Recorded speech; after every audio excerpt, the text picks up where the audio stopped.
اللہ جل شانہ نے اس انسان کو احسنی تقویم میں ڈھالا ہے۔ لقد خلقنا الانسان فی احسن تقویم، اس کی جو ساخت ہے وہ بھی احسن تقویم بہترین سانچہ ہے۔ پھر اللہ جل شانہ نے اس انسان کو قوت گویائی عطا فرمائی ہے۔ اللہ جل شانہ نے اس انسان کو عقل عطا فرما کر قوت تدبیر اور قوت حیلہ عطا فرمائی ہے۔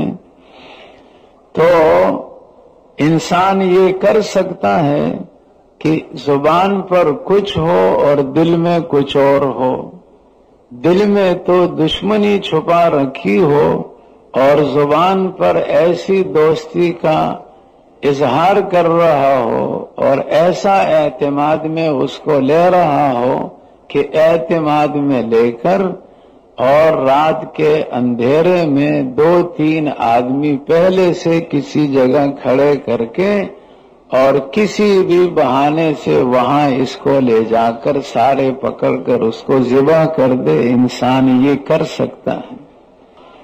ڈھیڑ سے ڈھیڑ جانور سے اس کا مالک اس کی اپنی مرضی کے مطابق کام کرا سکتا ہے۔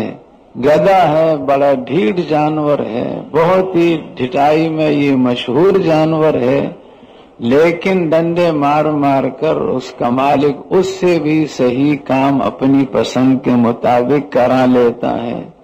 بیل ہے، لاہور میں بیل ہوتے ہیں، پشاور میں بھی ہم نے دیکھا، اسی طرح اور شہروں میں بھی دیکھا، بڑے مضبوط بیل ہوتے ہیں اور ان کا مالک ان کے پیچھے 50 من 60 من 100 من تک کا بوجھ لاد لیتے ہیں۔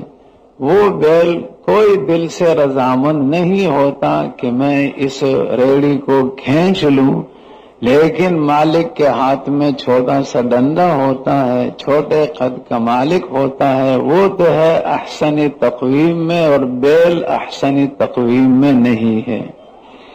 نہ اس کی یہ ساخت ہے اور نہ ہی اس کی عقل ہے، نہ تدبیر ہے، نہ قوت گویائی ہے۔ تو مالک کے ڈنڈے کے ڈر سے وہ بیل اس بوجھ کو وہاں سے کھینچ کر وہاں لے جاتا ہے جہاں اس کا یہ مالک چاہتا ہے۔ بیل سے